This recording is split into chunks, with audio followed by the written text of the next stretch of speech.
Hello and welcome to Radicals in Conversation, the monthly podcast from Pluto Press, one of the world's leading independent radical publishers. I'm your host, Chris Brown. This is part 2 of our mini-series Beyond the Ballot Box, which takes a deeper dive into some of the major currents in US politics. And today's episode well and truly leaves the ballot box and electoralism behind.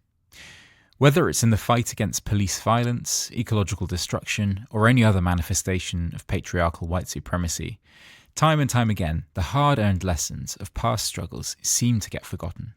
Our social movements are capable of generating significant momentum, moments of far-reaching revolt.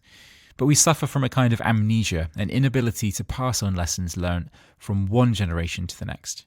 And so each new wave of activism starts from scratch, disconnected from the strategies, successes, and failures of those that came before.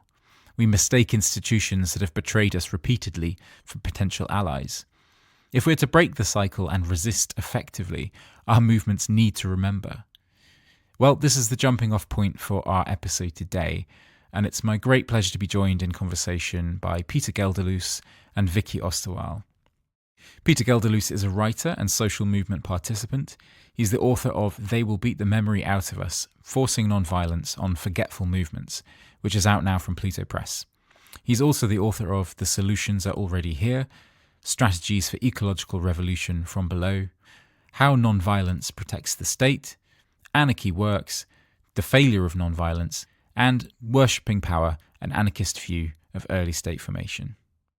Vicky Osterweil is a writer, worker, and agitator based in Philadelphia.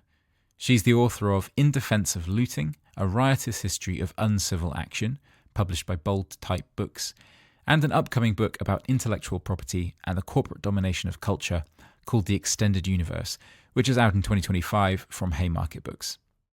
Vicky, Peter and I discuss the strategic imposition of non-violence and other pacification techniques used by the state.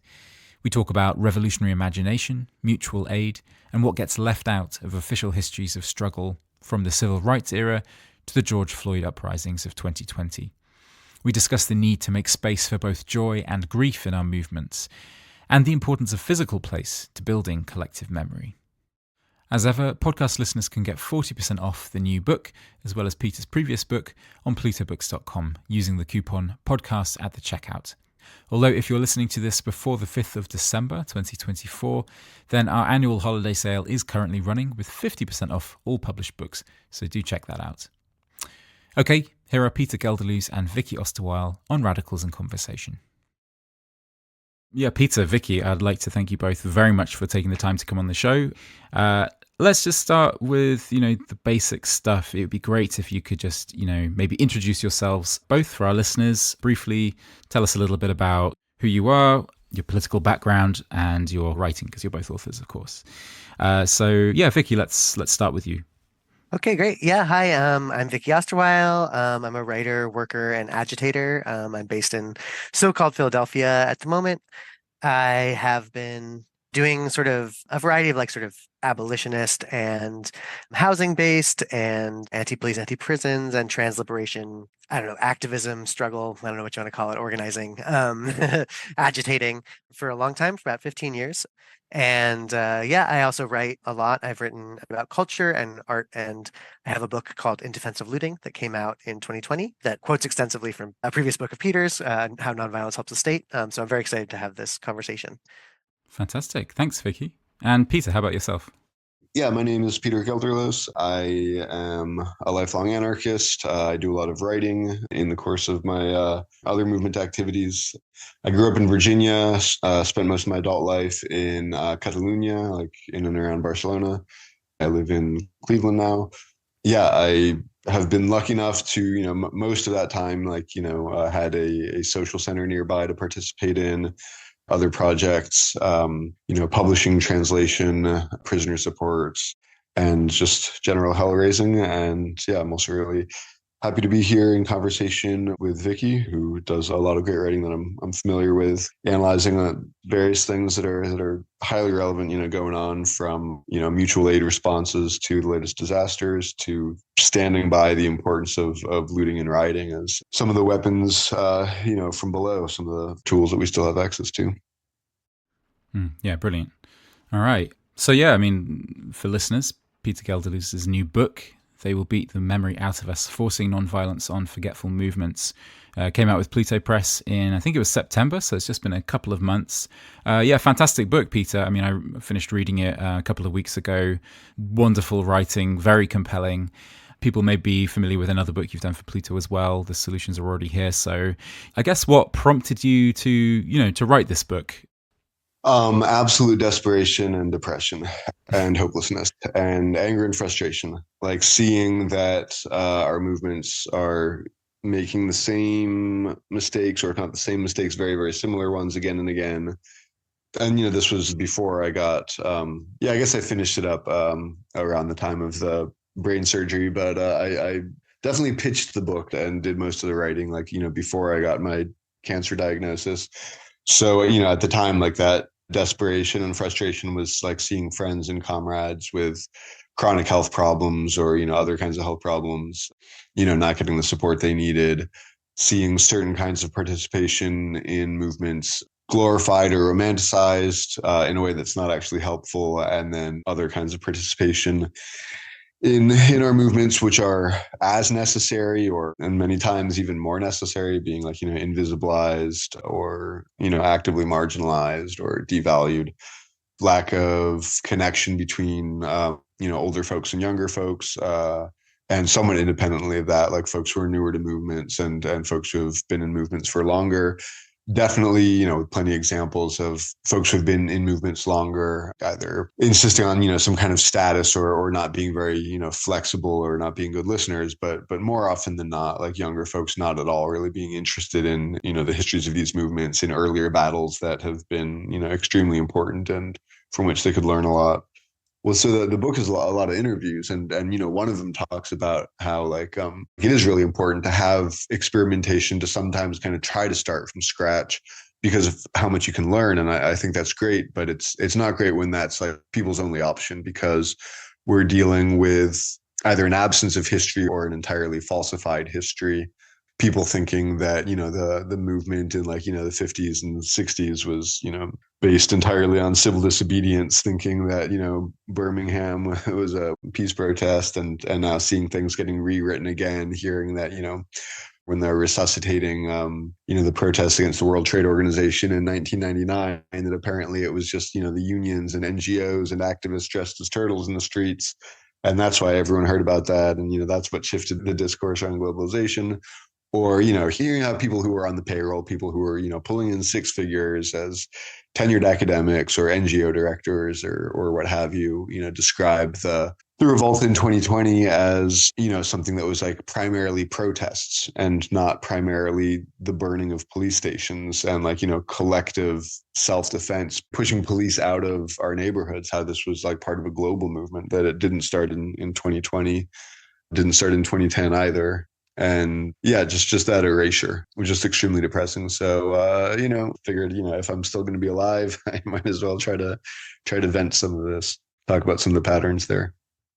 Oh yeah, definitely. I mean, you've already touched on the civil rights movement and the most recent sort of uprisings in the wake of the murder of George Floyd. I mean, it definitely feels like you are seeing these kind of patterns, resonances between different moments, the same things kind of happening. And touching on I guess the idea of like mainstream histories or official histories that it kind of inevitably exclude from them the broad nature of things. I mean, maybe Vicky, you could come in here, because I know, in defense of, let me get the name of your actual book correctly, In Defense of Looting, A Riotous History of Uncivil Action. I mean, this is something that you must talk about as well. You were writing this, I guess, at the time of the George Floyd uprisings. No, actually, because of some lucky publisher, and by lucky, of course, I mean unlucky and very frustrating publisher problems. I actually wrote most of that in the wake of Ferguson in 2015 and 2016, and then it came out in 2020. But it did come out in August of 2020, and everyone thought I had sort of somehow written it in the month and a half since things had started, which was both a compliment and reflection on how people think this knowledge is produced. But no, I think I really like resonate. I think part of what's been so I've also been sharing that frustration that Peter was just talking about. And I think, In Defense of Looting is a very similar project in terms of just like retelling these histories, like, back to the abolitionist movement, which is like maybe we hear about like Harriet Tubman, but she sort of like walked people back, and that was like mainly what she did. And mostly it was sort of like Quakers with nice houses, like hiding people in their basements, right? And like, obviously, it was a much more dangerous, much more militant, and much more widespread and bottom up decentralized movement than the way that that comes down to us in the present. And if you just look, if you go movement by movement, but yeah, I've also been shocked. I was shocked that 2020 was like, the phrase memory hold that was like sort of so successfully forgotten here. And I think maybe surprise isn't quite the word, because I think what we saw is that like the reaction to 2020 was like actually largely done through pandemic denial, weirdly, right? Like pretending the pandemic didn't happen, and thereby sort of pretending 2020 didn't happen, and that we were just going to sort of return to normal. And like this was actually a very successful like ideological counter revolution.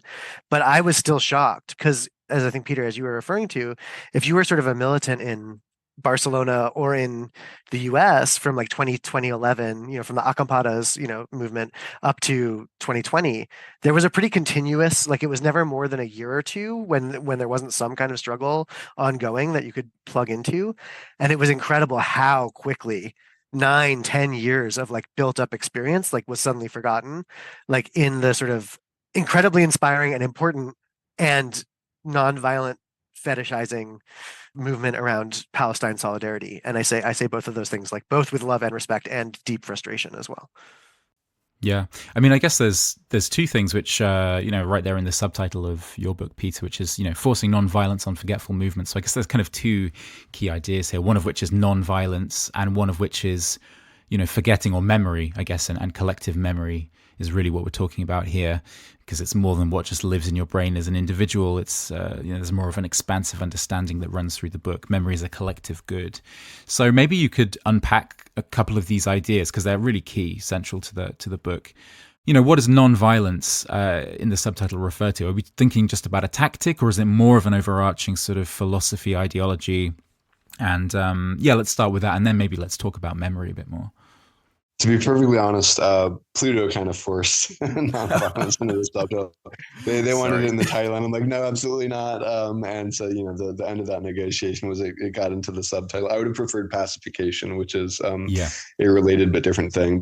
So yeah, I mostly wanted to write about memory, but just to be clear, like definitely the criticisms that I've written, and I know that the criticisms that most other people have written about nonviolence, they're referring to an exclusive methodology, not just like any given tactic that can't be referred to violence. And for me, one of the principal problems with nonviolence is that it's based on an absolute opposition to violence, and violence is such a vague, ambiguous, and loaded category that it's useless as an analytical tool. And like the things that actually cause the most harm are generally going to be referred to by, the fewest members of society as violent. Like, driving a car is going to be referred to by very few people as violent. And that's, participation in, a form of harm that's killing millions of people through air pollution, global warming, et cetera, et cetera, et cetera. Whereas like, throwing a brick through a window, like if you're standing right there, you'll probably describe it as violent, but like, no one has actually been hurt by that necessarily. So, in like the actual usage, like in movements, nonviolence really means an attempt to impose a tactical limitation across an entire movement. In practice, that usually happens without, debate, joint agreement, or anything like that. It often happens through demonization in the media, through snitching to cops and things like that, which, kind of leads to the joke that, non-violence isn't nonviolent. In the past, we might have spoken more about like the methodology, developed largely by Gandhi as one part out of many currents in the struggle for independence from colonialism in India, or we might have talked about forms of nonviolence developed by Dr. Martin Luther King or the SNCC, et cetera.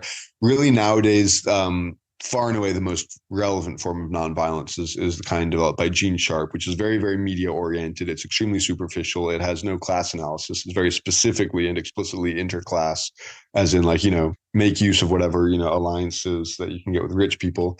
What's his name? Popovich, one of like the main proponents and most, active and global proponents of this, is like, actually like documentedly like in connection with the CIA and the US government, and has been very positively appraised by various military and diplomatic figures in the US government as like being able to use like this methodology which is media oriented and which tries to make alliances with elements of like the elite, elements of what are or potentially could be the ruling classes of a country, to change one regime with the next. So they've never accomplished any kind of profound social transformation. It's just it can be useful either for media oriented protests or for switching one government out with another. So pacification is maybe like a more useful framework, just kind of like understanding the reality that for a long time now, for half a century and more, governments around the world and private corporations and the nexus between the two look at society. I mean, previously they thought they were appointed by God, that being ruled by a government and having rich people and poor people, that this was just the natural order of the universe, and therefore peace also was the natural order, and therefore if there was any riotousness or lack of peace, that was clearly being caused by external agents coming from the outside, et cetera, et cetera. That's shifted like since the liberation struggle in Kenya, in Algeria, in Vietnam, in Detroit, in Los Angeles, in Bristol, to like an understanding of counterinsurgency, which is that society under the state is always in conflict, it's always in rebellion, and the goal of the state is to permanently manage that rebellion by trying to keep it in passive stages, or at the very least in nonviolent stages focused on demands, because that re-legitimizes those with power. It treats them as though their existence were legitimate, as though it's okay for them to be there exercising the power and the resources that are stolen from all of us and from all the living systems on the planet. Yeah, and that's been updated since the US murder rampages, whatever, in Iraq and Afghanistan. It's been made more effective, but it really needs to be emphasized that it's used in the most bloody way, in the highest body count, in places like Palestine, Iraq, Somalia, but the same methodology is also deployed in the US, in the UK, in France. And a large part of it is getting us to participate in our own exploitation, getting us to participate in the fact of being ruled, whether that's by making demands or like having protests that are oriented towards the media and towards this idea that there's some possibility for shared existence between those on top and the rest of us. Yeah, absolutely. I mean, there's a couple of things. I mean, in your chapter that starts off talking about ecology and environmentalism, you talk about these kind of two diametrically opposed paradigms, environmentalism or land defense, I guess, one in which, in terms of how human beings relate to nature, and I guess you kind of put forward the idea quite compelling that it's the state and not people in general, as it's sometimes understood, that is the major threat to sort of nature and the commons and life. I suppose, again, in talking about the state and orientating actions back towards the state, I think one of your interviewees in the book, again, talking about kind of modern environmental movements, groups like Extinction Rebellion and Just Stop Oil here in the UK, there's this kind of appeal to the state in the forms of civil disobedience that are taken that is maybe distinct from a different kind of direct action that doesn't make that appeal ultimately to the state. Yeah, those are just some thoughts that kind of resonated with me there, but I don't know if there's anything more to say about either of those things before we move on to anything else. Sure. I mean, I would argue that if it's an appeal to the state, that it's not actually direct action. And mostly I name that because there's like a constant slippage of meaning with like the more institutional lefts trying to kind of water down or kind of change the meaning of these different terms.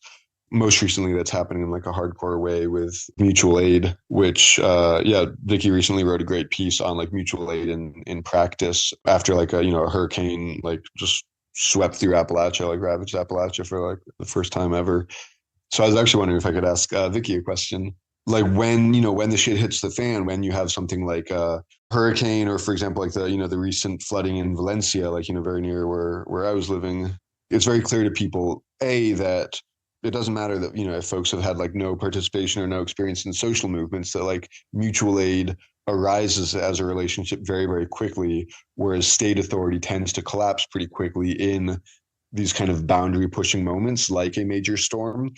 And that, unlike all the imaginary that's fed to us through Hollywood, et cetera, people's response isn't like, oh, it's the zombie apocalypse, like, every man for himself, let's all, kill each other and everything like that. Like people help each other.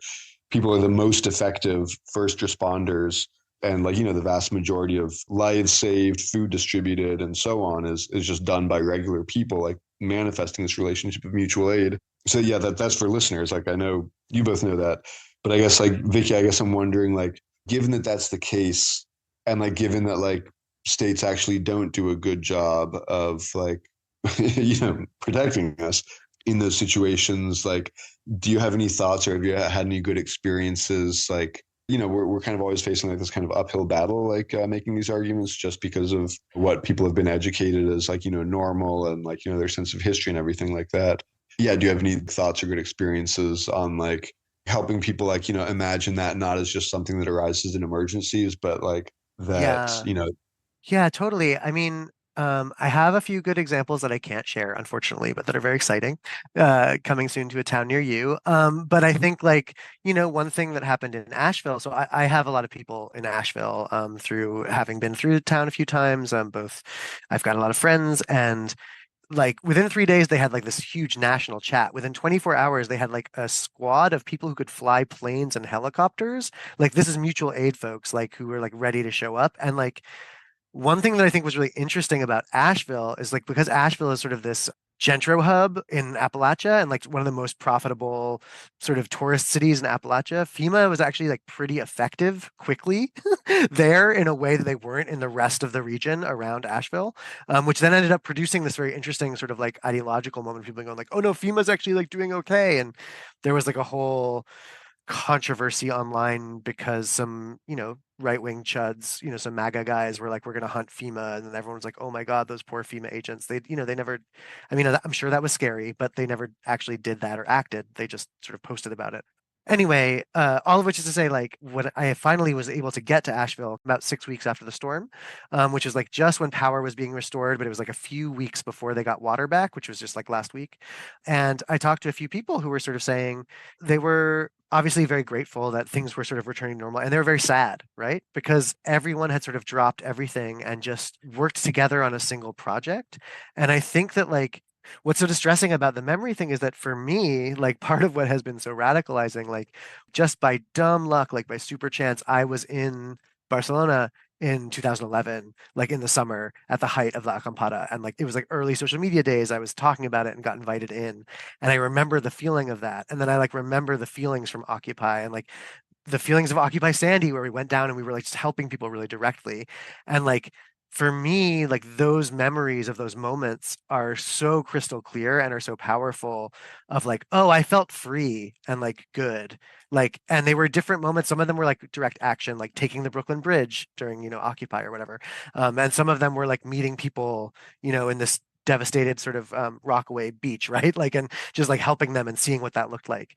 So I think, like, part of what I think is effective, and part of why I was sort of talking about just sort of doing mutual aid projects of any size, and the important thing is sort of actually starting small, decentralized stuff, is because in my experience with the projects I can't necessarily discuss here, and these other projects I've talked about in the past, is that when you do it, if you actually have an effective material thing that helps people and that is fun to teach them or give to them in some way. I mean, obviously, in the wake of a disaster, like, fun can sound like a callous word, but I think one thing that the sort of the history of riots will show us is that, like, police and government officials, the thing they consistently say is the scariest about the riot zone is how happy everyone is, right? And if you've been, which of course I never have been, but if you've Yeah. been in a sort of mass disruption situation, which I haven't been, the report is from other people that that it's like a sort of very fun and liberated space as well. And I think that Yeah. so I think when you have those combined experiences of like, I'm literally helping you, you're helping me, we are having this beautiful feeling of togetherness, that creates the reality of it. And unfortunately, so much of that requires it actually being done, like, with you and to you. And like, I think that's part of why it's so distressing to watch the movement get forgotten in a mere few years, because we know millions of people had that feeling in 2020. Like, we watched them have it. And like, even polling, which is this like tremendously reactionary thing, was showing the burning of the third precinct was more popular than either Trump or Biden, right? And if that poll had been taken 1 week earlier or later, that probably wouldn't have happened again. But like, there was this moment where, like, genuinely, like, the US proletariat, underclass, whatever you want to call it, was like ready to burn everything down, right? And was psyched for it. So I really think that those feelings it's actually really valuable to remind people of those feelings. One practice I've been doing at talks, especially when we talk about movement or 2020, is asking people to just think about where they were on those days and to just try and get back into that physical or mental space. Because I think we can make the arguments that are very valuable about like, this is the importance of memory, but there are also all these people who have those memories in them. I mean, I imagine, Peter, if you knew folks from Catalonia, like folks who've been in the struggle for a long time, they lose like 15 years on their life if they like start talking about a moment like this from 30 or 40 years ago. I mean, like they just like their face just gets filled with energy. I don't mean to be like ageist about it. I just mean they're suddenly like full of this incredible energy suddenly. And Yeah, if you can yeah, get people to enter that space again, either through argument, through history, or through sharing or in creating smaller but effective versions of that space, that I think is the task that a lot of us have to do now, because I think not that the liberals were ever going to help, but like there aren't any off ramps anymore. There are almost no illusions left that anyone is going to help. Like the fascism is here, it's everywhere. Like the liberals are utterly like loving giving power over to it and like fundraising off of their opposition, right? It's like we're in this space of like there's nothing to do but get to the work. But I don't actually think militants can force a massive uprising moment to happen, nor would it necessarily be desirable that they could. And I think that was like sort of what the 60s was about, right? The long 60s, the guerrilla movements. They're like, we're going to spark the struggle. And it, no matter what the theory, it never really worked that way exactly. Although I think they also get too much shit and there's like interesting things going on there that's communicative. I don't want to, totally throw it under the bus or whatever. In short, yes, I think bringing people into spaces where they experience pieces of that feeling of like, we can do this for ourselves. If you can figure out a problem to solve, whether it's a disaster or abortion care is one that's going on right now, or, some other, a thing that is people are finding really hard, but that is actually materially quite simple to solve. It's just politically difficult. If you can solve those things for people, it radicalizes people to have that experience, no matter where they're coming from ideologically. And I think that's really important. And then produces memories that can then be re-evoked with argument, I think. Yeah, thanks, Vicky. That was great. There's so much there to touch on. I mean, I'd written a question about whether we think joy, fun, festivity, etc., are valuable and maybe underappreciated components in like effective movement building, but also like, as you say, things that kind of then build that collective memory. I think in Peter's book, there's you mentioned Reclaim the Streets. It attracted people out of a desire to transform the urban space they live in, oppose car culture, reassert the commons, attack gentrification, and enjoy a free, non-commercialized culture, which is, pretty good précis of why that might be quite fun to be out in the streets together. And then, I mean, you said so many other things, but just a very quick note on that. I was working with some much younger activists and I taught them whose streets, no streets tear up the concrete. And they got so excited by that chant. Like I hadn't even been at those demos. I just had been with people who had been at those demos, And so like that, like passing on stuff as simple as those, like the best slogans and chants is a way of like keeping that fun. Like they just got psyched. Like they thought that was hilarious. They wanted to learn more. They wanted to know about the movement. I mean, I guess talking about memory, I think, Peter, you've already kind of touched on this, like how there's sometimes a lack of interest on the part of like younger social movement participants to engage with the like movement elders and stuff, in addition to the loss of memory because of like intergenerational like rupture, like movements getting crushed at various points, and then there just not being the people around to learn that history from, or being forced to kind of learn it through books and so on, which I guess has its own kind of issues. But could you say a little bit more about some of the reasons why we have this kind of intergenerational forgetting? Actually, I think I want to start by like building off of what Vicky was talking about, but like in a little bit of a contentious way, like absolutely agreeing with what you said and the importance of that joy. But then like sometimes like when more time goes by, when there are like more of these like extremely intense but also joyful and transformative experiences, and then we still don't get there, we don't get to like the promised land of revolution. But like, for example, I mean, in Barcelona, like, yeah, there were just like major insurrectionary moments of like, taking over the city again and again over a 10-year period, more so in Greece, comrades in Chile, like, sometimes spoke about this, like a similar experience. It just became so emotionally exhausting. And the going back to normality, I think, is just kind of like crushing again and again. And kind of returns us to like this idea of how we're sort of brought up to expect progressive change and to not expect there to be like well, I mean, at best we're taught that there will be ups and downs in the struggle, but even that is like, highly linear, just like in the language, the metaphor of like crests of waves and, troughs, like dips.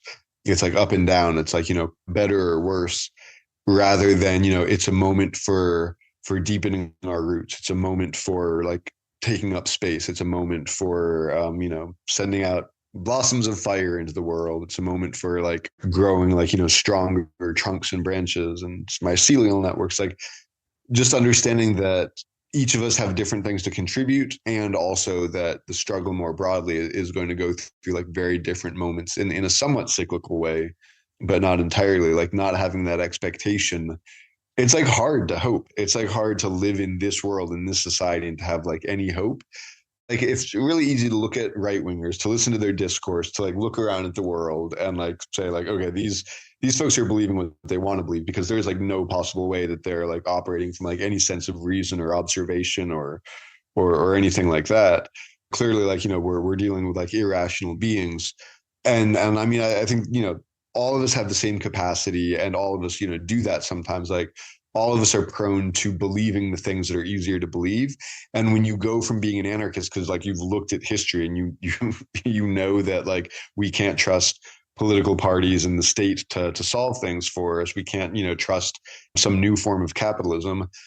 Also looking at like, in our own lifetimes, which is happening in a lot of places, like people go from that to like single issue, kind of professional activism, NGO style activism, or join like an authoritarian political party, or just like focus on like some very small focused thing, and like intentionally like severing any connections with like a larger movement. I think in many cases it's because it's exhausting to like hold that hope, and so like a lot of people on some level are like choosing to believe in things and to perform things that they know aren't true, but it's reason has nothing to do with it. They'll invent the reasons for it after the fact, and we live in a society that is always there to manufacture alibis for any kind of complicity with the system. Like I want to add that to the importance of like connecting with how those liberated moments make us feel, and that's so important, and I'm really glad that you brought it up. But also like the return to normality, like I mean, it can even be traumatizing and at the very least exhausting. And that kind of creates the conditions over time for people to start to lie to themselves. If they can get like a high paying job with an NGO, or like, as a union bureaucrat, or like, one of the few folks who can get like a tenured position in academia these days, like, all the better, then there's even more reason to claim to believe those things. But even just to the easy answers that an authoritarian group provides us, or the easy answer is like the simplification, the flattening of the terrain that like single issue siloed activism provides us, even that is like enough of a psychological benefit to lie to ourselves about our own histories, our own experiences. And aside from that, I mean, yeah, your question of like, why do we have these losses of memory? Why do we live in this context of like social amnesia and lack of continuity? I think enclosure. I think a lot of it comes down to enclosure. And I think what constitutes the commons needs to be understood in like a much broader way, and what constitutes enclosure needs to be understood in a broader way. And we also need to understand that enclosure, it's not just about profit and accumulation. It's also a war measure. It's also like a military strategy. Capitalism was able to learn so much about itself, and the modern state was able to learn so much about itself through the process of colonialism, through the process of inventing whiteness, developing whiteness. And it learned how vital it was to destroy the commons. And, from like, if you were looking at things from like a purely economic sense, that would mean like, destroying value or closing off avenues of, the production of profits and the accumulation of profits. But it was even more important below that on a military level of asserting control, because of course you can't have capitalism without the state, that in order to rule people, in order to conquer people and, subject them to state authority, where, we're looking at traditionally stateless peoples who were conquered, who were, invaded and conquered and colonialized, their access to the commons had to be cut off. And if that was too difficult because there was no architecture in place to do that, the way there already was in Europe, with like fencing to like, the some kind of authority structure, like, largely through the church and, through like, these older aristocracies where there were like, essentially kind of like a built-in hierarchy that enabled policing, surveillance, and all of that. If that architecture didn't already exist, then the option of the state was to destroy the commons, like, the mass slaughter of the bison in the Great Plains, the torching of entire forests, and villages and all of that. So memory is also a commons. Like we're sold this idea of like individuals, which is just like an absurd fiction. Like individuals don't exist. Like none of us have, like language doesn't exist individually. Respiratory systems and immune systems don't exist individually. Food culture doesn't exist individually. Life doesn't exist individually. But the democratic subject is an individual. Their survival is guaranteed through rights, which inhere to the individual, et cetera, et cetera. That individual is a prisoner and is like the end result of a very long historically, but also an ongoing process of alienation. And memory is a part of that. And so like there's, centuries of violence that go into making us forgetful beings and making us, isolated beings. I think one of the ways that functions as well, I completely agree that the importance of joy has to be put against like another. If I was able to write books, if I found it easy to do that and to also do all the work I have to do, one I've always wanted to write about would be post-movement despair, because what you're talking about is that return to normal. I've witnessed it. I described 2010 to 2020 there being never that long a gap. That meant there were constant peaks and troughs. And there were these constant movements that would fall apart. And every time no one would grieve, people would get really angry at each other. And like I think because when that window, what you were describing, Peter, in a sort of micro way, is you see that window of liberation starts to open and then it shuts again. And you sort of have to be naive in that moment and believe you're really going to get there. I think that's what makes it powerful. And then if it shuts, and if you haven't trained about this, you haven't thought about this, and you don't grieve for the shutting of that window, you blame the people around you because they must not have been pushing hard enough. They must not have meant it hard enough. And it's often built on real problems, real violence within the movement, real exclusions within the movement. But then those are blown up into like totally catastrophic, demobilizing, scene destroying drama over and over again. And that to me always looks like unprocessed grief.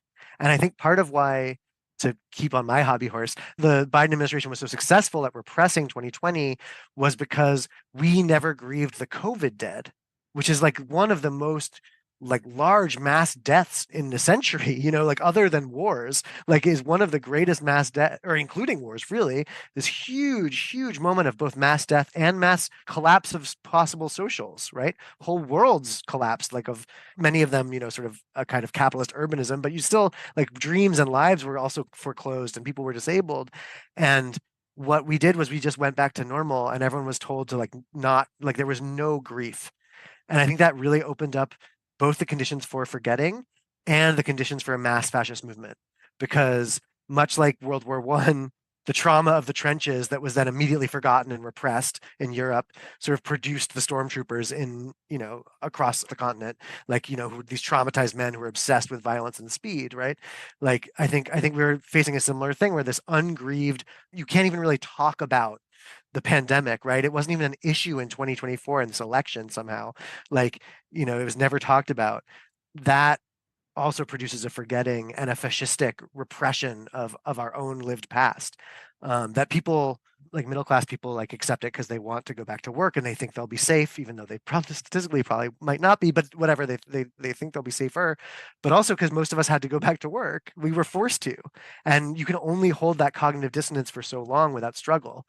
When the Great Resignation, when like everyone quit their jobs, when that couldn't hold on, and when like we didn't have any more support, and we like got kicked off our health insurance, and we like lost our unemployment benefit, at least in the U.S. Again, this narrative is very U.S. centric, but like that's what happened here. Like we had to, as a class, accept that the pandemic was over in order to not live in constant cognitive dissonance. Right. And it's only people who like are either already sort of activists or have disabled or immunocompromised people in their lives who have been able to hold that cognitive dissonance, and it's driving us nuts, I mean, it's so hard to handle. Anyway, all of which is to say, like, forgetting is an active strategy of the state that like represses the movement. And it's been complicated this 4 years because anti-blackness became an avenue on which both the right and the liberals found it too hard to push. So they started pushing on like gender, sexuality, and bodily control and bodily autonomy. It was very sideways. It was a very sideways counter-revolution, in some ways, and hard to name. But I think forgetting is actually really, I really appreciate this, Peter, because I think forgetting is the result, the tactic that ended up making it possible as a counter-revolution after Trump was hiding in a bunker underneath the White House, right? I mean, like, as rioters were ripping at the gates, like, not something I ever thought I would, only in fantasies did I think I would even experience, but like, that I would forget, that like people would forget that happened like a mere 4 years ago feels unbelievable. People remember those movies about the White House being destroyed, Olympus Has Fallen, more than they remember when we actually almost destroyed the White House. Yeah, or like when all of the international airports in the country were shut down, and like that was direct action. Like that was illegal. It wasn't making a demand. That was like, Trump was, for those who don't remember this, which is a tragedy. Like, even if they weren't born, like I want everyone to remember this. Like that, and that's another part of collective memories. You can remember things that happened before you were born. But Trump was referring to this like explicitly as like a Muslim ban, and even though it was like so clearly like against every law that's on the books around like discrimination on the basis of religion and race, like he wasn't even hiding it, and all the legal mechanisms couldn't stop it. Like our movement stopped that by illegally occupying and shutting down like every international airport in the country. Yeah, so yeah, forgetting is it's definitely a part of state strategy, and I'm really glad that also like you brought in grieving and like the lack of space to grieve as like a really important part of all this. Yeah, grieving is fundamentally unproductive time, and you're not allowed to have that. Even your free time, you have to be producing and consuming, right? But yeah, exactly. And I think the airport shutdowns, just to put a period on it, then I'll leave it, is like that set the tone. He lost immediately, right? There was January 20th, 21st, right? We're at J21, where like a bunch of black bloc, they got mass arrested, but they did take all the news story away from his inauguration. Then his first big move got shut down by airports, and that it took him years to recover political momentum in a real way. And if we can't do that again, it's going to be ugly, if we can't do something like that again. I mean, who knows what that'll look like, but. And just to emphasize, like it doesn't need to look like the same thing, and it probably can't. So like, yeah, reviving relationships of mutual aid, because I hesitate to like the way that a lot of NGOs are out there trying to like, turn, mutual aid into like some kind of reference for charity. I don't think we should use mutual aid to describe like a single project. Mutual aid is a relationship that exists more broadly. There are definitely projects that try to spread and to resuscitate or, encourage the spread of like mutual aid as a relationship, but like it's not something that you can give to someone else. But like projects that can be more lasting, that are survival focused, like maybe that could be like the direction that it goes in, and it might have to be like a little bit more subterranean or less visible to start with, at this moment. Like I think also like, history, our history shows us this, like anyone who comes to you with like a blueprint for the revolution, like don't like smack that blueprint down on the ground. Like it's not gonna, it doesn't work like that. Like, these are experiences that we need to dialogue with, that we need to converse with, but they're not like, a set of like unquestionable answers. And so it's like, we need to remember like all of these different things that we've done, all to have like, kind of all of these different tools, all these different references in order to develop new tools. And nothing is ever completely from scratch. As what someone, I asked a friend in Athens, about like the anarchist movement having to start from scratch so many times. And he's like, no, it never starts from scratch. There is something, good about like that creative space of, creating things that are a bit new, even though like nothing is entirely new. But yeah, it could look like so many things, and I think we need to start by looking around us. Like this relates to the connection between memory and imagination, and probably not being able to transform society in ways that we can't imagine, and just how much less imagination we have, like individually and collectively, like now compared with 100 years ago. Like if you look at like anti-capitalist movements 100 years ago, they were like, writing novels all the time about like, this is, what the future will look like once we've abolished capitalism, like these like working class presses, just like publishing these left and right. And now it's like so hard to imagine like any future that's not desolate.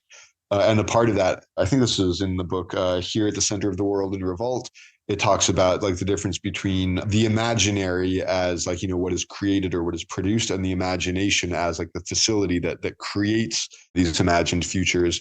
And that basically capitalism has invaded the imaginary and has enclosed or destroyed like that commons of the imagination without like a single shot being fired, and without us even realizing that invasion was happening, that war was happening. So we kind of just let it happen.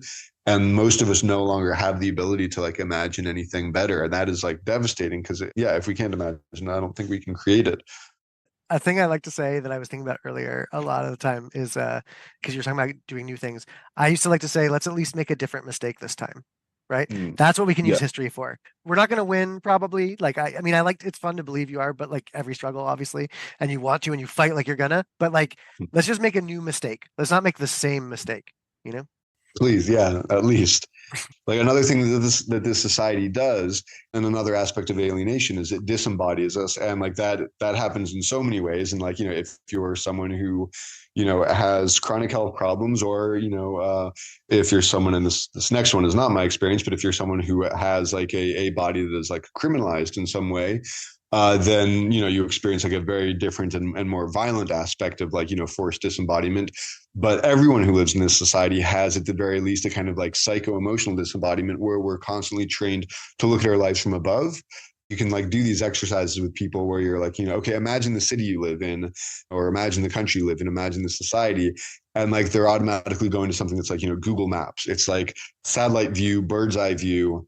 And that's really sad, because like that's a flattening view. It's a simplifying view. And it also is a view that is the view that allows us to act as our own governors, to act as our own cops, to act as our own rulers, because it puts the interest of like, whoever's on top of the pyramid, looking down on society. It makes us empathize with them more than we empathize with our own lived experiences.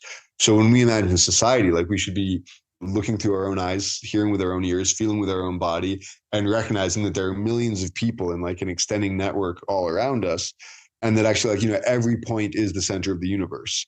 There is no like, single center, and all of us are the best situated for making decisions, not for everyone, but from making decisions from where we are, for ourselves, and in relation with those around us. And like, the only place where people are like, chaos, like, it wouldn't work. You need like, centralized structure, is in like, so-called like political science. Cause like you go to like programmers, computer programmers, or like, evolutionary behavioralists, like, like biologists, like chemists, anything like that. They feel like you want all decisions to like flow through and be validated by a central point. Like, no, it's the most intelligent kind of things are decentralized networks, obviously. But, the moment it comes to like, the organization of society, it's like, oh, no, you can't, y'all aren't qualified to, use your senses, to be in your bodies, to, make the decisions about your own needs and desires. So, yeah, embodiment. And that's, I think, part of why trans people threaten the right so much, because to transition is to reject the disembodiment, and to like abolish one gendered relation to the body in favor of one that is real and pleasurable. And that it doesn't just scare the right, it scares a lot of liberals and a lot of cis people in general as well. But like transphobia it's not a distraction, it is a crucial part of maintaining this disembodied forgetting and this disembodied being in the world, in the same way that homophobia and queerphobia and misogyny have been as well over time. Absolutely. Yeah. So I'm living in Ohio now, which, for those who are, listeners who are not in the US, was like not a battleground state for the presidency, but definitely for the Senate. And like until like about a week before the elections, every single Republican ad had two bases, and two bases alone. Like it is true that the Democrats had no idea that like, like people are, even though unemployment is very low, like people are in a very difficult economic situation, because like all the inflation from the pandemic like hasn't gone away. And they're looking at the stock market and saying, oh, the economy looks fine. Like what are people complaining about? So yeah, that is an issue. Like the fact that, the Democrats are so alienated from that is an issue. But the Republican campaign here and in so many other parts of the US had only 2 points they ever mentioned. One was transphobia and like extremely like vicious encouragements of violence, against trans people. And the other were like blatantly racially coded and also like inciting of like, mass violence towards immigrants. So like xenophobia and transphobia were the only two platforms of the Republican campaign in Ohio. And the Democrats did not respond to either of those. They collaborated completely in the rightward shift. They didn't stand up for trans people. They didn't stand up for immigrants. So I'm glad you named that. There's been so many great things said, like, and I was like, oh, I'm going to jump in here, and then the moment just passed. But one thing we've not talked about so much, but which I think is relevant here, is like physical space and place. I mean, we're talking about like, you, Peter, you were talking about your senses, and I think, this kind of being out in the world and experiencing things in real life, and not just that being passed sort of through whatever online platform or whatever, seems pretty important. So, you talk a lot about the transformation and liberation of like physical spaces and resistance and building collective memory, because it's clearly something that the state is also very keen to control, physical space. So we know it's important. You were already talking about enclosure and stuff, and you talk about, the highway system, the interstate system, as a sort of a way that physical space has been controlled and manipulated to its own ends. So yeah, could you say a little bit more about physical space, place, liberated spaces, how all of this comes into questions of like building that collective memory? Yeah, so like people who have like, more influence over their lived environment, who live in a place that they can interact with and like, change, that assists in memory. Also like, people who like, live in close relationship with others, like, that improves memory for people.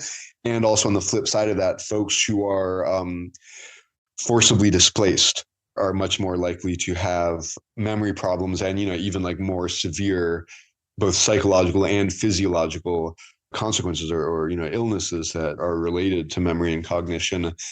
And I think like without a doubt, that's related also to a general part of like state counterinsurgency strategies and enclosure, which is to prevent people from having any kind of permanent or inalienable relationship with the land, with their ecosystem, with like their built environment. We don't really get any say in the architecture. We rent, apartments or whatever that, we can get kicked out of in 30 days notice. And, like very few people get to be like from a place anywhere.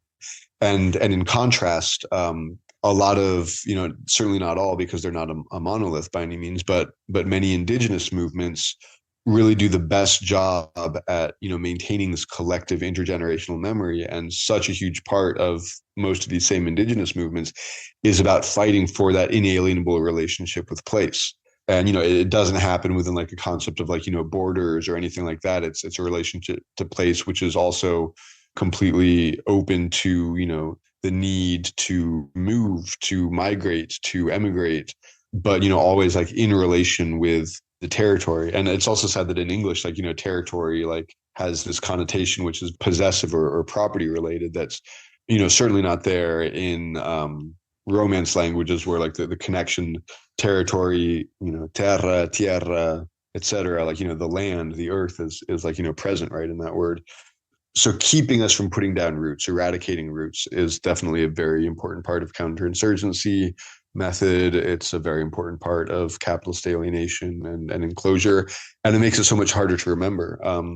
One of the things that I kind of, learned as a kind of technique in Barcelona that I've since tried to deploy wherever I go is like kind of giving these like history tours where like you're in the place where something happened. Talking about bringing up grieving, which Vicky was talking about earlier, an important way of grieving is like, marking the space where, the cops or the white supremacists without badges took someone from us, where they killed someone.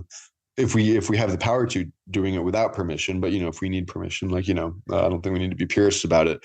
Doing something to like, mark that space, whether it's like gathering there every year on the day in which that person was stolen from us, or putting up a plaque or, something like that, like a graffiti wall, taking over that corner where George Floyd was murdered.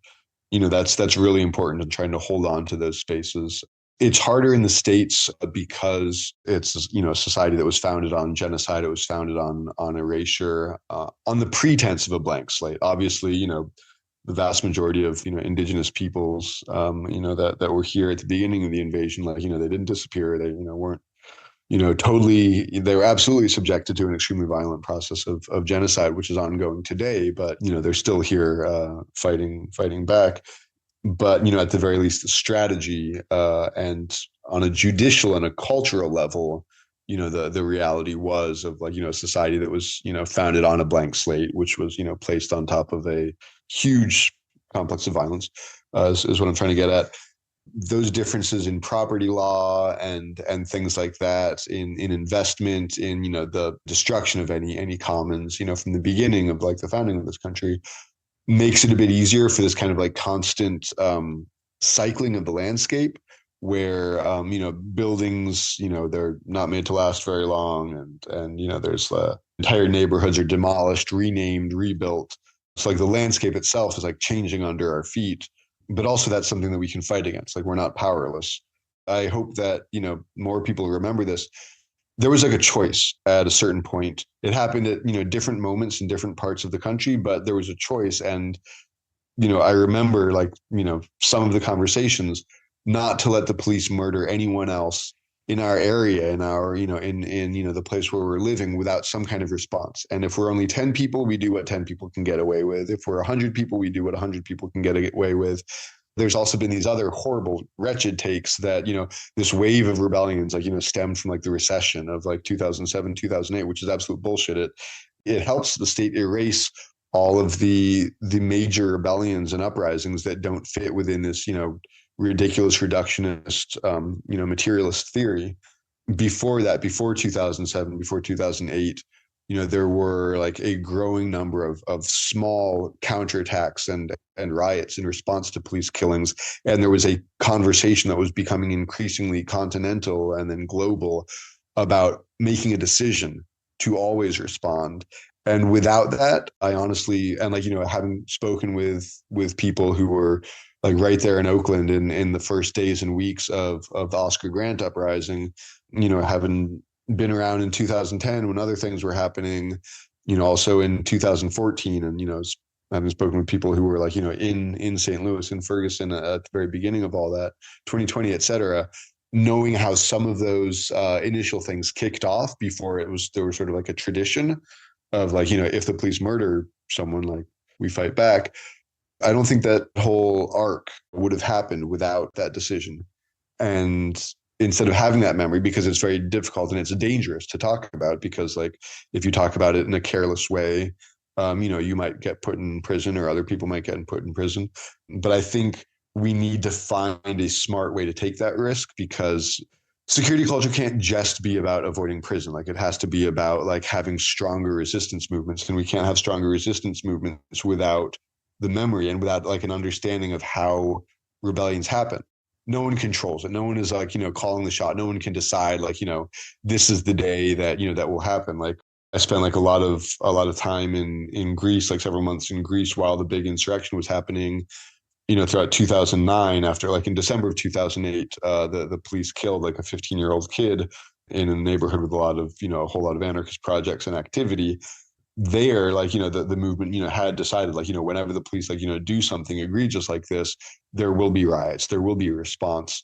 And, no one had any idea that like in December of 2008, like it would turn into an insurrection that spread across the entire country and like led to pretty much every police station in the entire country and most of the banks getting burned, along with a lot of other things, on the level of neighborhood gardens and social centers, and like, pushing back on all these different levels, not just fighting in the streets against police, although none of the other things would have been possible to that extent without the ability to, make the police run away and make the state so afraid that they were worried that if they called the military in the streets, they would actually lose control of everything, and some of the soldiers would cross the line and switch sides. There's no like architecture to the revolution, or if there is, then it's implicitly a counter-revolution. Like, like no one knew that it was going to be more than just like, 1 or 2 nights of rioting. It's like, there's like a certain magic to it that, we don't decide when the revolution starts, but we can make it more possible. We can create more tools for ourselves to use. We can create more experiences, more memories, and we can also fight against pacification. Yeah. Yeah, no, thanks, Peter. We've covered a huge number of bases, but I guess I'd signpost listeners as well who are interested in, reading the book, which I thoroughly recommend. At the end, you also kind of offer this really valuable selection of kind of revolutionary assertions. I mean, we've talked about the distinction between a revolutionary imagination, as a capacity that we need to regain, as distinct from like blueprints. So you're not offering any blueprints here, but the selection of assertions that you've kind of principles or lessons lived and learned from your time in struggle in social movements, and they're really clarifying for people who want to just have a quick way into some of what you talk about in the book. But and I would also suggest people check out the blog post that we have from you on plutobooks.com, which again is a really nice, succinct condensation of a lot of what we've talked about here today. But unless anyone has anything else they'd like to sort of add at the end, then I think we could wrap up. I mean, yeah, just, it was always going to have to be us doing it. And no matter what changes in the political situation, it remains us who can do it. And we can.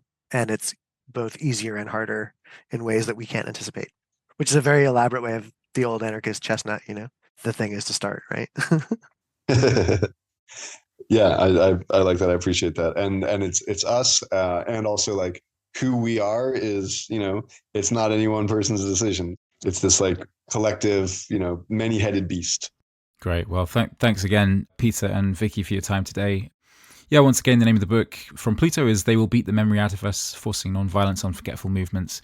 And of course, Vicky Osterweil's In Defense of Looting, A Riotous History of Uncivil Action is available as well. Not from Pluto, but you can... Who is the publisher actually, Vicky? That's with Bold Type Books. Bold Type. Nice. Plug that into your search engine and I'm sure that'll come up. So yeah, thank you both once again for taking the time. Really appreciate it. Yeah, thank you. Thank you for having us. Thank you, Vicky, for coming on this with me and being here in this conversation. Yeah, thank you both. This is really great. That was Peter Gelderloos and Vicky Osterweil on Radicals in Conversation. This has been part 2 of our mini-series, Beyond the Ballot Box. They Will Beat the Memory Out of Us, Forcing Nonviolence on Forgetful Movements is out now, and that's 40% off for podcast listeners. Just head over to plutobooks.com and use the coupon podcast at the checkout. If you enjoyed this episode, then please don't forget to rate us, subscribe, or leave a review wherever it is that you listen to your podcasts. We'll be back in a few weeks with our next episode, so until then, thanks very much for listening, and goodbye.